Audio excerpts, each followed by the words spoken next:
Olá pessoal, estou de volta. A conexão estava ruim. Eu estava usando aqui o Wi-Fi do aeroporto e começou a oscilar bastante, senão eu saí para abrir aqui pelo meu próprio telefone, pela minha própria linha.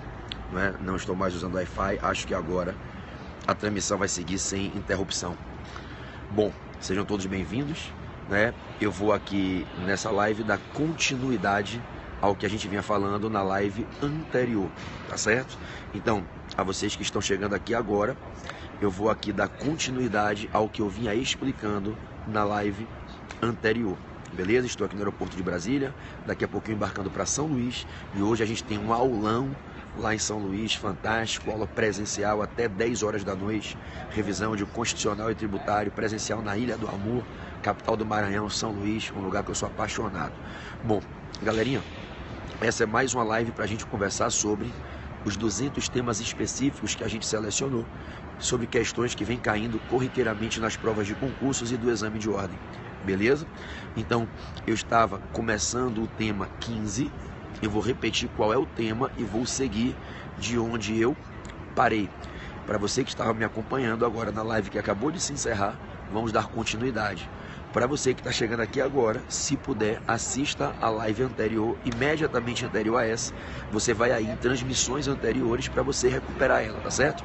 O tema 15 foi, eu estou concluindo ele, direito administrativo, ato administrativo, competência, delegação e avocação.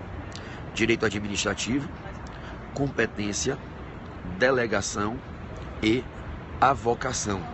Tudo bem?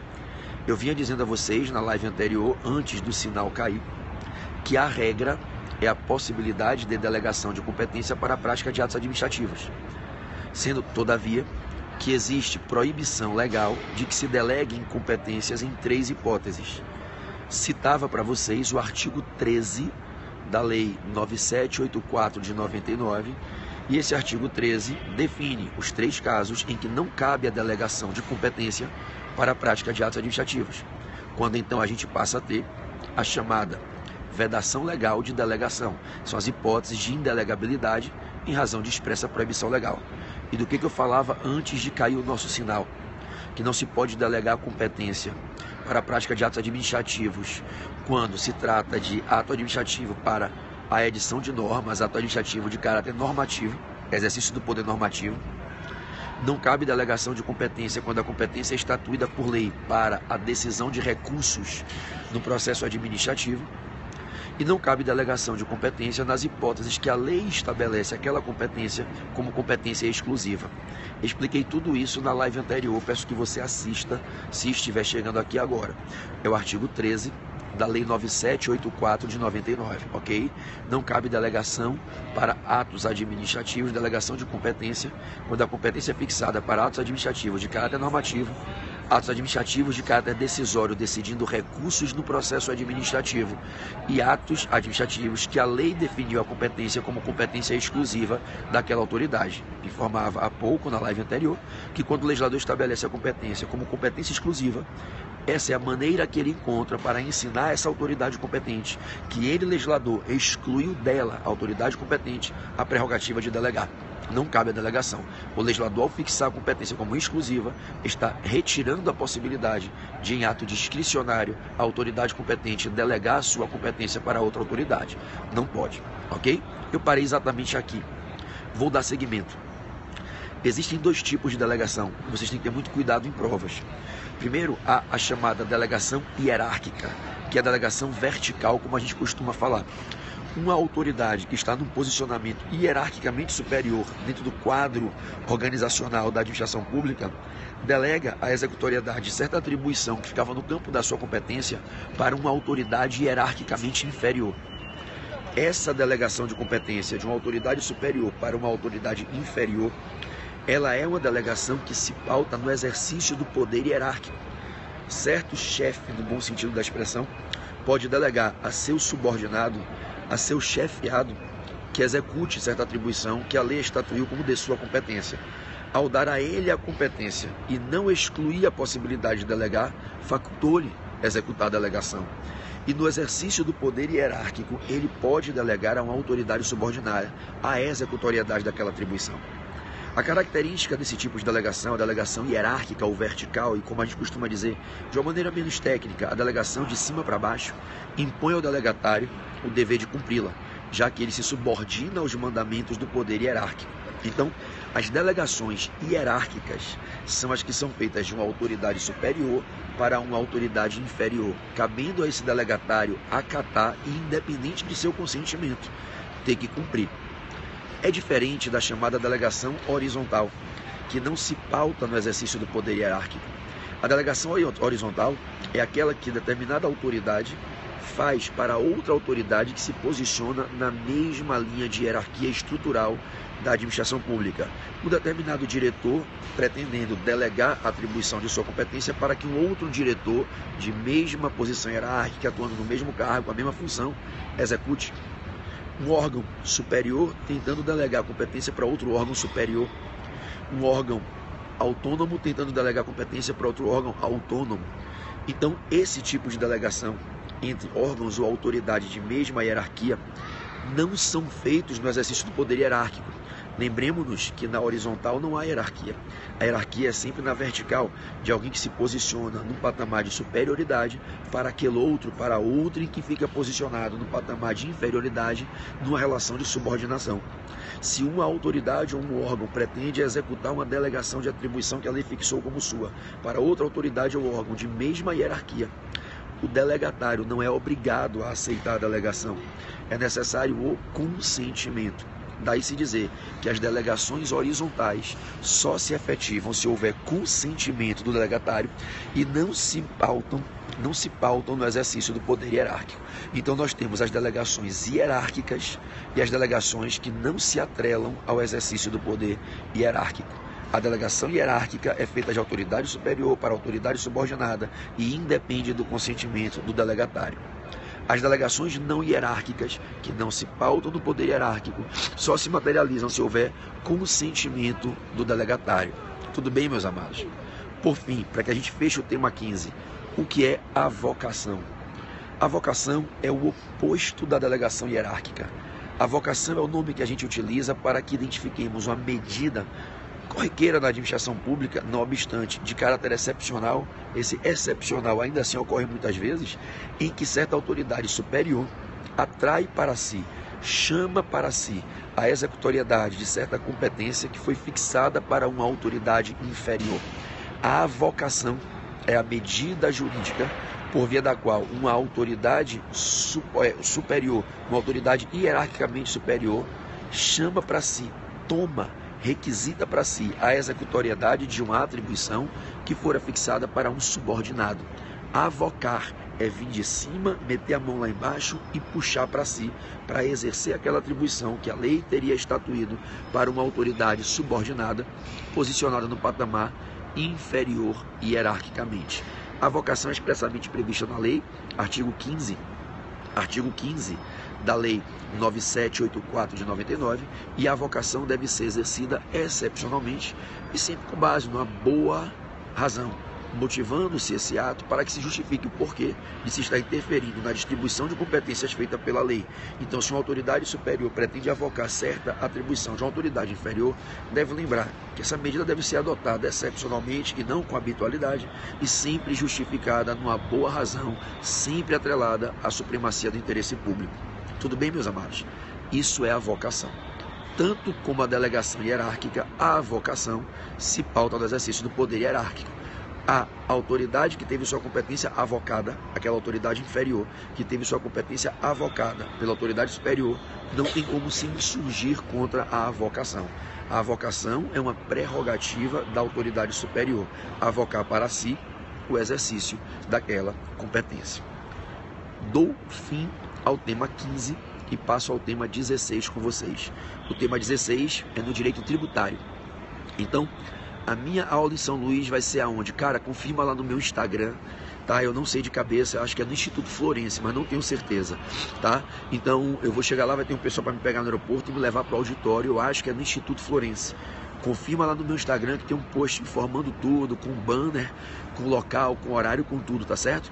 Entra lá que você encontra, vai ser um prazer lhe encontrar aí daqui a pouco na ilha, tá? Meu Instagram é Pedro Barreto, com 2T, Portal F3. Pedro Barreto, Barreto tem duplo P, Pedro Barreto, tudo junto, Portal F3.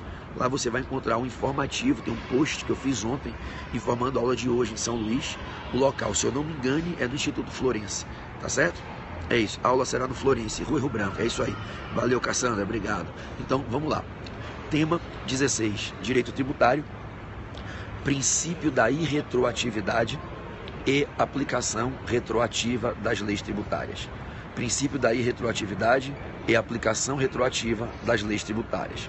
Moçada, a banca pode fazer uma pergunta a vocês se vocês sabem o que é o princípio da irretroatividade e quais são as exceções a esse princípio, hipóteses excepcionais em que a lei tributária passa a ser aplicada retroativamente. O princípio da irretroatividade das leis tributárias é uma variação do princípio genérico da irretroatividade das leis, apenas com a especificação de que a gente passa a falar da irretroatividade de leis que regem o direito tributário. O princípio da irretroatividade das leis tributárias não é um princípio novo inventado no direito tributário.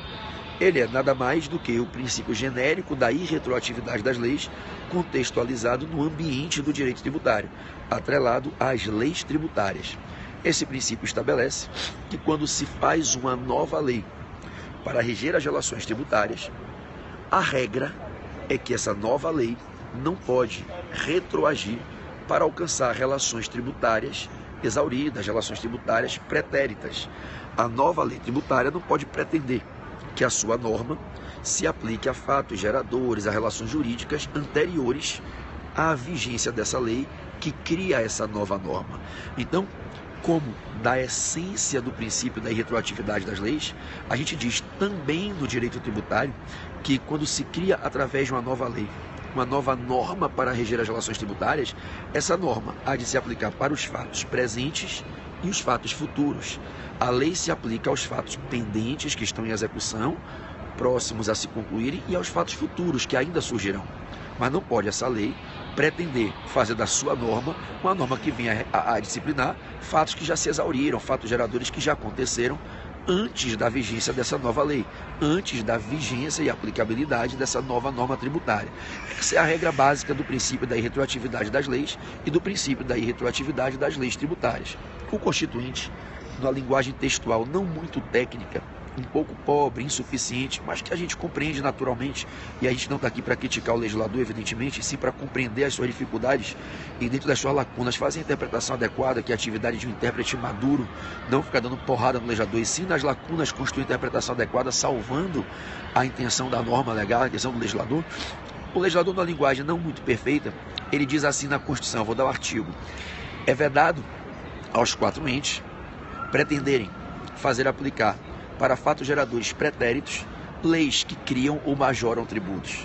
É vedado à União, Estados, DF e municípios aplicarem uma lei que cria ou majora tributo para fatos geradores anteriores à sua vigência. O legislador não foi muito feliz por vários aspectos. Dentre eles, não é vedado apenas aplicar uma lei que cria ou majora tributo. É vedado aplicar uma nova lei.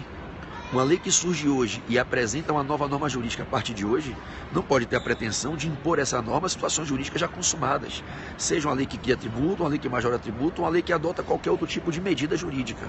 A regra é que uma nova norma legal se aplica aos fatos pendentes e aos fatos futuros. Essa regra, inclusive, tem previsão no artigo 105 do CTN. A lei se aplica aos fatos pendentes e futuros, e não a fatos pretéritos, correto? Está lá no artigo 105 do CTN. Então, uma nova norma legal não se aplica a situações jurídicas, às relações jurídicas já existentes, já consumadas antes da sua vigência. Saiba você que no texto da Constituição, e eu vou dar o artigo, o que se escreveu, e é importante você conhecer o texto, porque em muitas provas o gabarito é a cópia do texto legal, questão de lei seca. A Constituição determina, está lá escrito, que é vedado que uma lei que cria ou majora tributo se aplique retroativamente para fatos geradores anteriores à sua vigência. Se você estiver lendo isso numa questão de prova, esse gabarito é verdadeiro, porque isso é a cópia do texto, anote aí, do artigo 150, inciso 3, a linha A, 153A da Constituição, ok? Artigo 150, inciso 3, a linha A da Constituição, proibindo que uma nova lei se aplique a fatos geradores ocorridos antes da sua vigência. Maravilha? Bom, moçada, Há exceções. Há exceções e existem 3 exceções previstas no CTN em que o legislador expressamente admite a aplicação retroativa das leis tributárias. Então você vai anotar no seu caderno as 3 hipóteses em que a lei tributária retroage, em que se admite a aplicação retroativa da lei tributária, ok? São as chamadas exceções ao princípio da irretroatividade. A primeira delas é a da famosa lei interpretativa. Lei interpretativa é um tipo de lei que pode retroagir. Explicarei, mas tome nota da informação. Nos termos do artigo 106, inciso 1, artigo 106, inciso 1, se aplica retroativamente a lei tributária que foi expressamente interpretativa. Lei interpretativa é uma lei que é feita apenas para interpretar o teor de outra que já existia. A lei interpretativa não é uma lei que cria, ela não cria tributo, não majora tributo, não muda a base de cálculo, não muda a alíquota, não muda sujeito passivo, ela não cria nada. Ela não tem inovação normativa. Ela é uma lei meramente esclarecedora que vem para interpretar e esclarecer o sentido de uma lei anterior sobre a qual recaíam dúvidas quanto ao teor do seu texto e havia uma dificuldade de identificação do conteúdo de sua norma. Então a lei interpretativa é uma lei B que é feita para esclarecer o sentido da lei A quando pairavam dúvidas sobre o verdadeiro teor da lei A. Diz o CTN, no artigo 106, inciso 1, que a lei interpretativa se aplica retroativamente. Esse é o primeiro caso de exceção ao princípio da irretroatividade, ok? Bom, qual é o segundo caso em que a lei tributária se aplica retroativamente? Vamos lá para vocês não errarem isso em prova. A lei benéfica em infrações ou penalidades, a lei benéfica ao contribuinte infrator que cometeu infrações, a lei benéfica em infrações ou penalidades se aplica retroativamente, desde que ainda não tenha ocorrido pagamento da multa, o cumprimento da sanção ou decisão judicial transitada em julgado num processo em que se discute a cobrança da multa, a aplicação da sanção. Desde que não tenha ocorrido pagamento ou coisa julgada, a lei posterior à infração, a lei posterior benéfica na capitulação da infração, na tipificação da conduta ou na intensidade da pena, na aplicação da pena, se ela for benéfica, diminuiu a multa, diminuiu a pena, reduziu a pena, desqualificou a conduta como conduta infracional, abolício infraciones, renovatio legis in melius, a lei superveniente benéfica retroage para favorecer o contribuinte infrator. Exemplo, se eu, Pedro Barreto, pratiquei uma infração e tomei lá por conta daquela infração uma multa de 30% do valor da operação. Sou um estabelecimento que vende mercadorias e não emite nota fiscal. Fiz uma venda por R$1 milhão e não emiti a nota. Multa de 30% do valor da operação. Multa de 300 mil. Pratiquei a infração, celebrei a operação e não emiti nota fiscal. Multa de 300 mil, 30%. Não paguei ainda.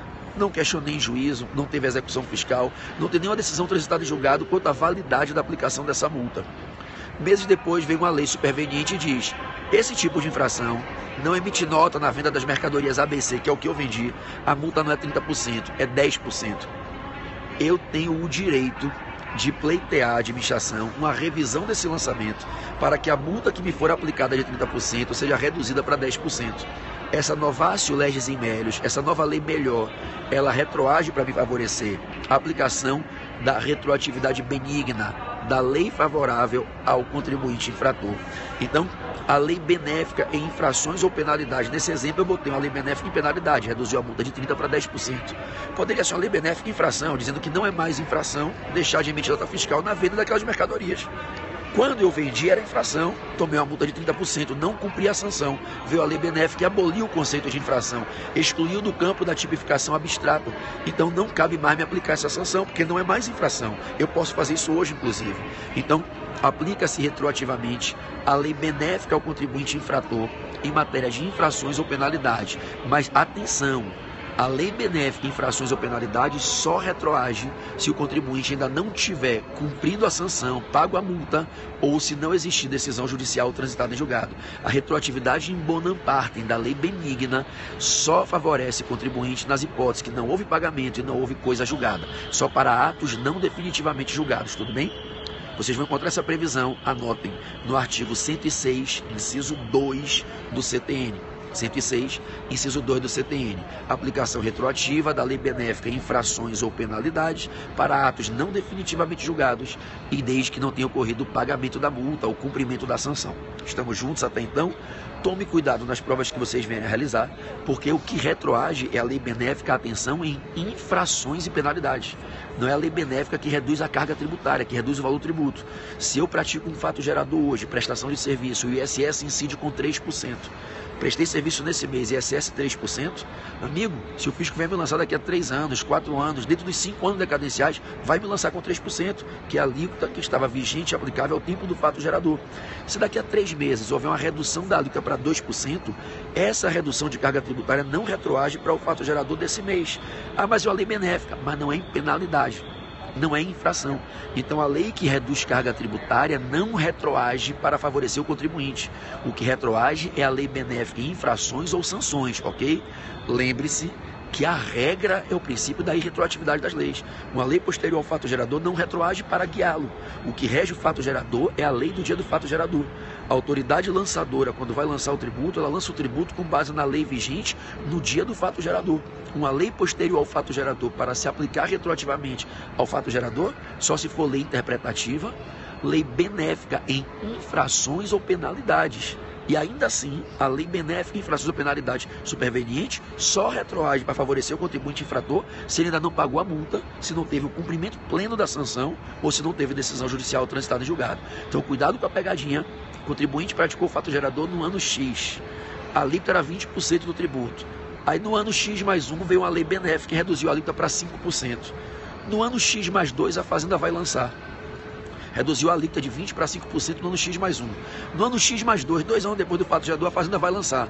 Lança com a alíquota de 20% do dia do fato gerador ou com a alíquota de 5% que veio posteriormente ao fato gerador? Com a alíquota de 20% do dia do fato gerador. A lei superveniente que reduziu a carga tributária não retroage. O que rege o fato gerador é a lei do dia do fato gerador, ok? Só retroage se for lei benéfica em infrações ou penalidades e dentro dos limites que a gente aqui comentou, se não houve pagamento ou coisa julgada. O terceiro e último caso para aplicação retroativa, das leis tributárias é quando a gente fala das leis que são feitas para modificar, para alterar apenas a forma, o procedimento da cobrança do tributo e não o conteúdo. Uma lei que veio mudar os aspectos formais do lançamento. Uma lei que muda o procedimento da cobrança. Uma lei que vem dizer como se vai cobrar o tributo. Ao invés de cobrar com lançamento por escrito, lança-se por e-mail. Ao invés de fazer uma cobrança com 3 vias, cobra-se uma via única. Ao invés de lançar impondo um dever de pagamento à vista, lança-se facultando o pagamento em 3 parcelas. Ao invés de ser de ofício, vai ser por homologação. Então, a lei não muda o valor do tributo, não muda o sujeito passivo, não muda o fato típico, não cria responsabilidade tributária para um sujeito passivo novo. A lei só muda o procedimento para a cobrança do tributo. Essa lei que vem apenas inovar nos aspectos formais da cobrança, a forma de cobrar, nos aspectos procedimentais, ela pode retroagir. Então, se eu fizer uma lei hoje, mudando o procedimento de lançamento, a autoridade lançadora hoje pode usar, deve usar, inclusive, essa nova lei para lançar a dívida do ano passado, porque não se está mudando o valor da dívida, o sujeito passivo, a hipótese de incidência do tributo, só se está mudando o procedimento de cobrança. Então, anote que esse é o terceiro caso de aplicação retroativa das leis tributárias. A lei que altera aspectos meramente formais, meramente procedimentais do lançamento. A previsão está no artigo 144, parágrafo 1º do CTN. 144, parágrafo 1º do CTN, ok? Então essas foram as 3 situações que a lei tributária se aplica retroativamente. Eu tenho que correr que meu embarque vai chamar agora ali. Vamos ao tema 16. Tema 17. Tema 17, direito constitucional. Tema 17, direito constitucional. Decisões proferidas nos julgamentos, nas ações de controle abstrato de constitucionalidade. Decisões proferidas nos julgamentos das ações de controle abstrato de constitucionalidade. Decisões proferidas nos julgamentos das ações de controle abstrato de constitucionalidade, ok? Esse é o tema 17, direito constitucional, decisões proferidas nos julgamentos nas ações de controle abstrato de constitucionalidade, ok? Moçada, algumas informações rápidas e muito importantes. Quando o STF está julgando um ADI, ADO, ADC ou ADPF, ADI, ADO, ADC, ADPF, que são as 4 clássicas ações de controle abstrato de constitucionalidade, quando o Supremo está julgando ADI, ADO, ADC, ADPF, existem algumas regras legais para nortear a prolação das decisões, quando o Supremo está julgando os pedidos que são apresentados na ADI, na ADO, na ADC e na ADPF. A primeira informação que eu quero te dar é que toda a decisão do STF nas ações de controle abstrato, as decisões são dotadas de efeito vinculante e de eficácia erga omnes. Anote porque isso cai em prova direto. As decisões que o STF profere, julgando os pedidos que são apresentados nas ações de controle abstrato de constitucionalidade, essas decisões têm efeito vinculante, ou seja, todos os demais órgãos do judiciário têm que respeitar e toda a administração pública, poder executivo, toda a administração direta e indireta de qualquer ente da federação tem que acatar efeito vinculante, e essas decisões atingem todas as pessoas que seriam atingidas pela lei. Ergue-se para todos os homens. Meu avô está chamando. Então, decisão com eficácia erga omnes. A previsão de que as decisões que o Supremo profere nos julgamentos, nas ações de controle abstrato, que as decisões têm eficácia vinculante erga omnes, a previsão é expressa na Constituição. Artigo 102, parágrafo 2º. Anote, artigo 102, parágrafo 2º. Moçada, para que o Supremo tome decisões, ele precisa respeitar 2 regrinhas importantes quanto aos quórums. Prestem atenção. As leis que regem as ações de controle, elas exigem, tanto a Lei 9868 para a ADI, ADC e ADO, como a 9882 para a ADPF, elas exigem que, para a tomada de decisões, como regra, é necessário a presença de 2/3, 8 dos 11 ministros na sessão plenária. O Supremo, como regra, eu vou dar exceção, só pode começar a decidir se estiverem presentes na sessão de decisão 8, pelo menos, dos 11 ministros. Então, para decidir, tem que ter 8, 9, 10 ou 11 na casa, de 8 para cima. Daí a gente costuma dizer que é o quórum de 2/3 ou mais dos ministros para se começar o procedimento decisório. Então, como regra, tem exceção, não se pode tomar decisões sem que estejam presentes pelo menos 8 dos 11 ministros, ok? Essa regra está no artigo 22 da Lei 9868 de 99 e você também vai encontrar na Lei 9882, que é a lei da ADPF, ok? Então, vamos lá. Presentes os 8 ministros, presentes os 2/3, a decisão deve ser tomada pelo quórum da maioria absoluta. O Supremo só pode declarar constitucionalidade, declarar inconstitucionalidade, se tiverem pelo menos 6 votos dos 11 ministros, 6 formando aquela posição. Se eu tivesse com 9 ministros abrindo o processo decisório e 5 declaram a constitucionalidade, 4 a inconstitucionalidade, não está decidida a questão. Porque, não obstante, já tenho 5 contra 4, já tenho 9 presentes, mais de 8, eu ainda não cheguei ao quórum de pelo menos 6 para decidir. As decisões têm que ser tomadas pela votação, pelo posicionamento da maioria absoluta. Então é necessário pelo menos 6 ministros firmando a mesma posição para dizer se a lei é constitucional, se ela é inconstitucional, se está ou não está violado o preceito fundamental, se há ou não há uma omissão inconstitucional. Então as decisões se tomam pela maioria absoluta, desde que presentes pelo menos 8 ministros. Essas são as regrinhas dos artigos 22 e 23 da Lei 9868 de 99, ok? Lei 9868, artigos 22 e 23, tudo bem? Preste atenção, existe uma exceção.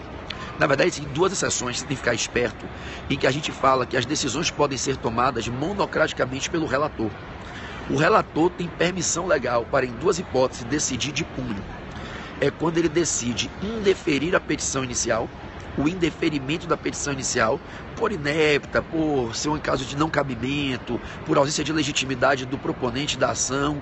Então o autor pode decidir monocraticamente pelo indeferimento da petição inicial. Essa decisão não precisa ser colegiada, o relator pode indeferir, só que dessa decisão monocrática do relator de indeferir a petição inicial, cabe recurso de agravo interno, relativizando aquela regra do não cabimento de recurso nas ações de controle. A gente sabe que, como regra, nas ações de controle não cabe recurso das decisões. Entende que não é o caso para o cabimento da ação, ele indefere. E dessa decisão, cabe recurso de agravo interno.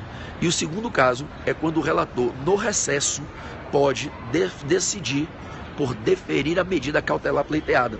Então o autor da ação pediu a medida cautelar e no recesso, como não se está tendo plenária pelo recesso do Supremo, o relator pode, enxergando ali os pressupostos, o fumus boniuris, o periculum in mora, ele pode deferir a medida cautelar, que é concedida mediante a necessidade de um referendo posterior do próprio plenário. É o chamado deferimento de medida cautelar ad referendum posterior do plenário. Então, quais são as duas hipóteses que a lei contempla?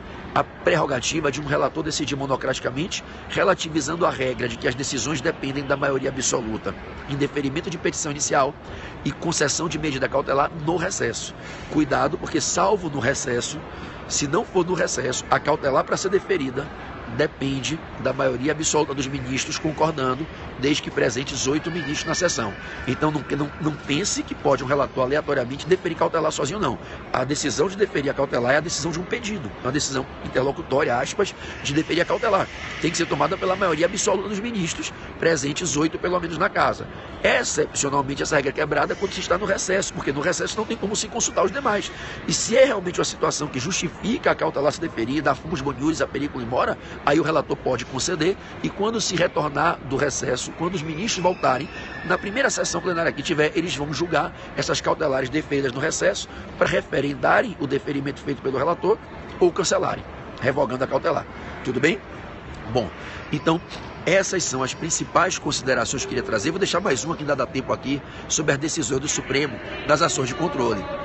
Se for a decisão final, que a gente costuma chamar de decisão de mérito, para declarar a conste ou a inconstitucionalidade, aquela decisão com quórum mínimo de maioria absoluta, nessas decisões, as decisões finais, a gente diz que quando o Supremo está julgando o mérito, as decisões finais que declaram a constitucionalidade ou a inconstitucionalidade têm efeito ex tunc, tem efeito retroativo. A decisão retroage à data de publicação da lei. É o contrário do deferimento de medida cautelar. Na medida cautelar, a regra é o efeito ex nunc. Se a liminar é dada hoje, ela produz efeito daqui para frente.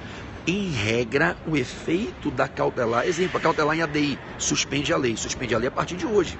Se a lei veio há 6 meses atrás, ajuizou-se a ADI mês passado e hoje se deu a cautelar não vai suspender a aplicação da lei nos meses anteriores. A cautelar suspende a aplicação da lei para os fatos que vão acontecer a partir de hoje. Então, a regra, não cheguei em modulação de efeito ainda, por favor, não interrompa a transmissão, ok? Deixa eu concluir, que eu vou chegar lá. Estou na regra para chegar na sessão depois. Não faça mais isso porque atrapalha a transmissão, tá? Então, eu ainda vou chegar na modulação de efeitos, não é o momento ainda. Então, a regra é que a decisão final que declara a constitucionalidade ou a inconstitucionalidade, a regra é que ela tem efeito retroativo. Já na cautelar, a regra é que ela tem efeito ex nunc. Então anote no seu caderno para não errar em prova. Regra, depois a gente vai para a sessão. Regra, e essa é a regra. A regra é que quando o Supremo declara a constitucionalidade ou a inconstitucionalidade, a regra é que essa decisão, além de ter efeitos vinculantes e erga omnes, ela tem efeito retroativo, ok? Decisão que declara constitucionalidade ou inconstitucionalidade, regra, efeito retroativo. Já quando se concede a medida cautelar, regra, efeito não retroativo, ou, na linguagem técnica, efeito meramente prospectivo, ok? Essas duas regras podem ser quebradas dentro de limites. Quando o Supremo está na decisão final, que a gente costuma chamar de decisão de mérito, que é a decisão que declara constitucionalidade ou inconstitucionalidade, qual é a regra que eu acabei de falar? Essa decisão tem efeito retroativo. Todavia, nas declarações de inconstitucionalidade, e somente nessas, nas declarações de inconstitucionalidade e não nas declarações de constitucionalidade, apenas nas declarações finais de inconstitucionalidade, caso o Supremo entenda que não deve dar o efeito retroativo, por perceber que, a depender das circunstâncias, das características do caso concreto, o efeito retroativo da declaração da inconstitucionalidade pode gerar graves danos à segurança jurídica, o Supremo pode relativizar essa aplicação retroativa dos efeitos da declaração de inconstitucionalidade e analisar a partir de que momento no tempo da decisão para trás é que a lei deve ser afastada. A partir de que momento é que a gente pode considerar razoável, seguro, afastar a aplicação da lei inconstitucional. Uma coisa é eu dizer a lei inconstitucional, outra coisa é eu dizer, puta que pariu, é inconstitucional e todos os contratos, os fatos, as relações jurídicas que foram regidas por ela vão ser afastadas. Pode ser que muitas pessoas cumpriram a lei inconstitucional de boa fé e consolidaram relações, adquiriram direitos, geraram expectativas. Essa lei, essa declaração de constitucionalidade retroagida e derrubando a aplicação da lei, mudaria todas essas relações que já se consumaram. Então o Supremo pode perceber que, não obstante a regra seja a retroação da declaração da inconstitucionalidade, ele pode perceber que essa aplicação retroativa da declaração de inconstitucionalidade, afastando a lei de situações que já se consumaram, pode gerar um caos na segurança jurídica. E aí o Supremo pode definir a partir de que momento no tempo é que a lei é afastada. Isso significa fazer uma modulação temporal, modular no tempo, marcar um determinado mês para trás, um determinado período pretérito, ou até mesmo da declaração para frente. O Supremo pode inclusive dizer, declaro a lei inconstitucional desde seu nascimento, mas os efeitos da inconstitucionalidade, a invalidação da lei, o afastamento dela dos casos concretos, a libertação dos casos concretos da sujeição às normas dessa lei, será daqui para frente. O Supremo pode declarar a inconstitucionalidade e dar efeito ex nunc, afastando a regra do efeito retroativo. Isso é o que a gente chama de modulação temporal dos efeitos da declaração de inconstitucionalidade. Para que o Supremo faça a modulação de efeito, é necessário que 2/3 dos ministros concordem. Então só haverá modulação temporal dos efeitos se 2/3 dos ministros quiserem assim fazer. Vou embarcar agora. Quanto às medidas cautelares, peraí que eu estou correndo aqui para embarcar. Quanto às medidas cautelares, a gente vai dizer que a regra que é... Você me dá licença? A regra que é eficácia ex nunc pode ser relativizada. Essa regra pode ser relativizada. Você está aqui nessa fila aqui, está pedindo prioritário? Não? Você está aqui nessa fila prioritária? Não? Então, se me... Eu acho que aqui é o prioritário, né? Não? Essa primeira fila aqui? Né? Aqui é, né, o prioritário? Tá, obrigado.